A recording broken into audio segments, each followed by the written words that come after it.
it's Charlie from Daily Motor. Today we've got the sound system demo of the 2022 BMW i4 and its 17-speaker Harman Kardon audio system. This is going to be an in-depth review. We're going to take a look at how the infotainment system works, take a look at audio adjustments, inputs, controls, speaker locations, Android Auto, and Apple CarPlay. Then we're going to go out on the road and listen to these sample tracks while we're rolling, and I'll give you my thoughts at the end.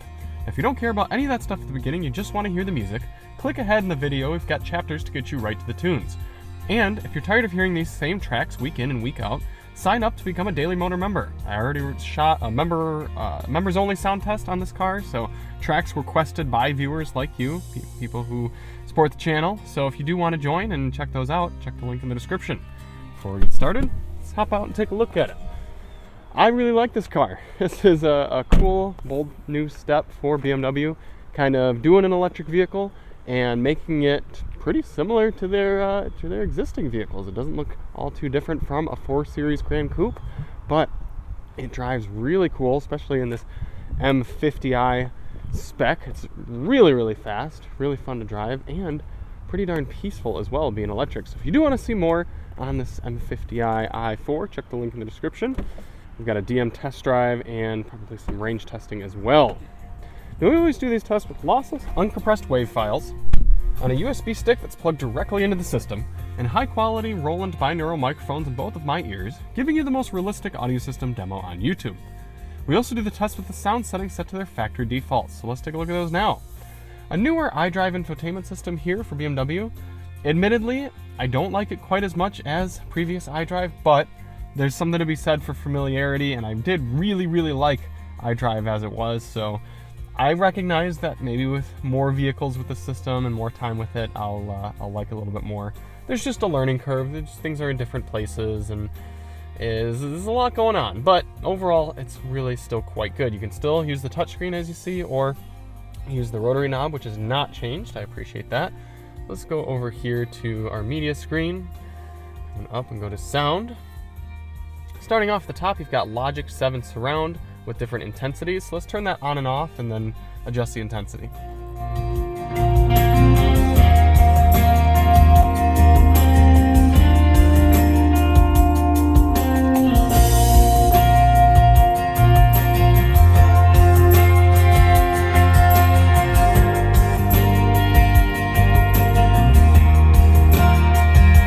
Then you've got treble and bass.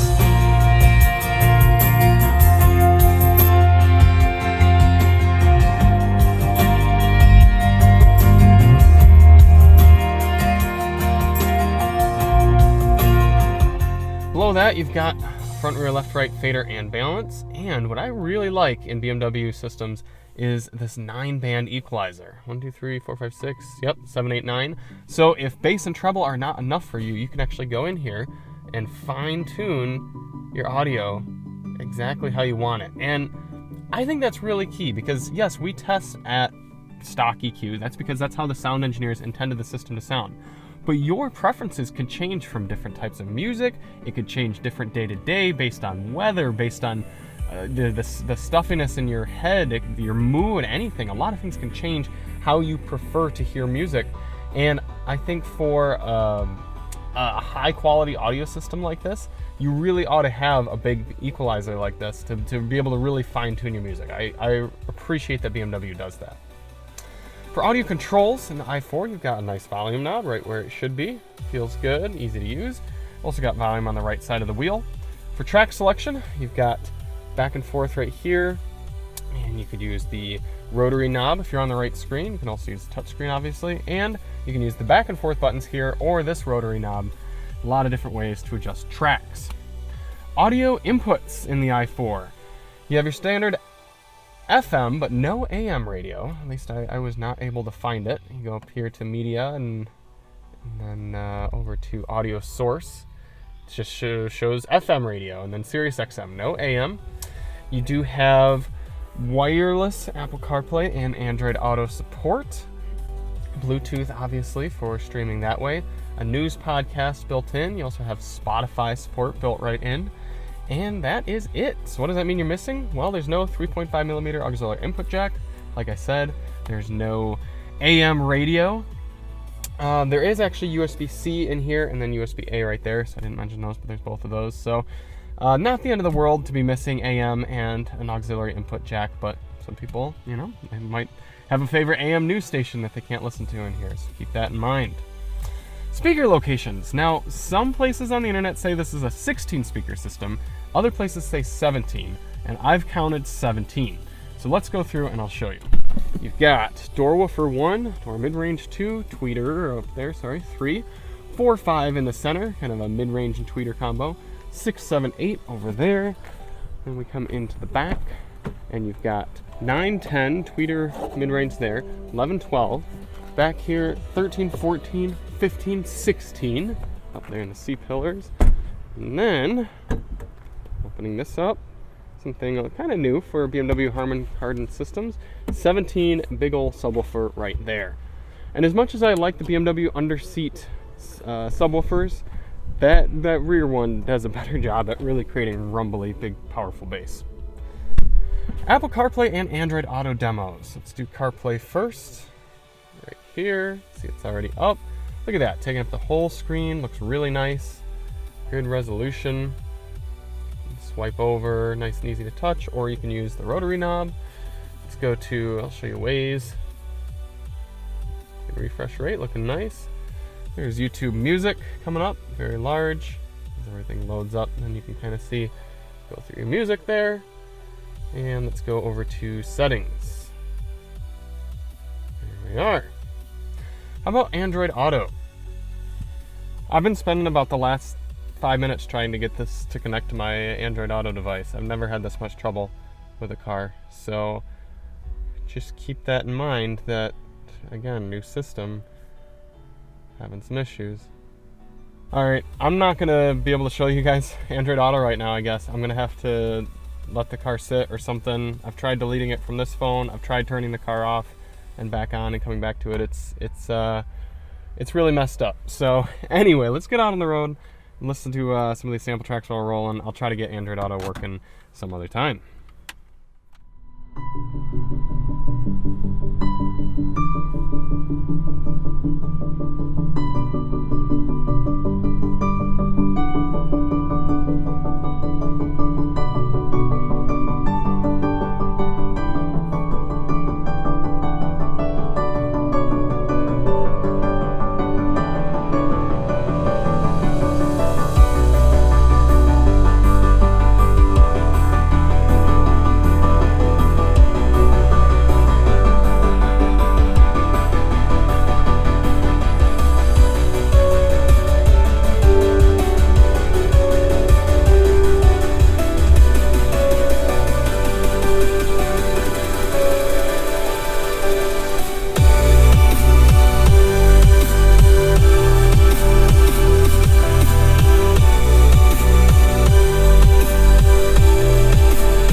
Harman Kardon must be watching my videos or something like that, because the last few BMWs we've tested with Harman Kardon audio have been so much better than previous Harman Kardon systems I've tested. Anything in the 2022 model year from BMW has been excellent, and this is one of the most impressive, probably the most impressive Harman Kardon system I've ever sampled and reviewed. And I've listened to a lot of music on it. I've been listening to a lot of personal stuff. We took a road trip in this car, so a lot of music listening there. And I'm sure it's something to do with the fact that this car is electric and you've got less wind noise and no engine noise coming through. That helps the sound sound really good. But the speakers are also just so well balanced and accurate. I'm hearing elements of my music and my songs, especially my high fidelity stuff, that I rarely hear, if ever, and everything's so well balanced. It's nice. And then on top of all that, you've got the 9-band equalizer, so if you want to tweak things a little bit, you can. And I was really enjoying listening to some of my music earlier and kind of tweak things a little bit in there just right to my preferences. Really, really cool. This song, you're hearing all the different elements of the music, and it's all coming through really, really well. Slightly forward-facing, as a proper system should. Just a lot of greatness. This next song, we'll turn the bass all the way up and test out that big trunk subwoofer.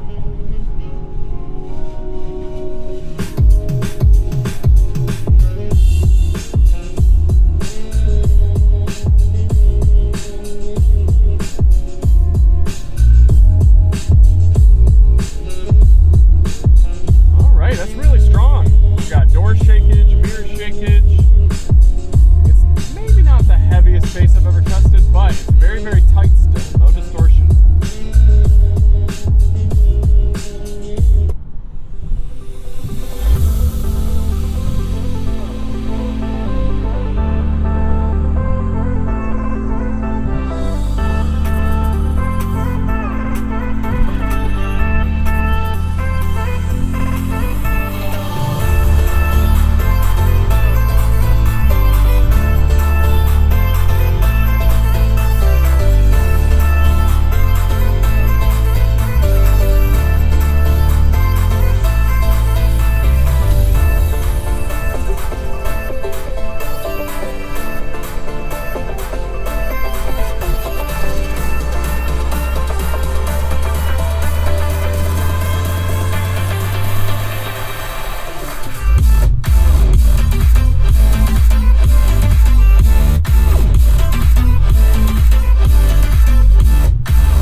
My thoughts on Harman Kardon here in the BMW i4. This is the most impressive sound system I've tested so far in 2022. It is really, really great. And it's got everything I'd want. It's got wireless CarPlay and Android Auto. You've got USB-C port in there, USB-A port there. You've got a nice touchscreen. You've got a rotary knob.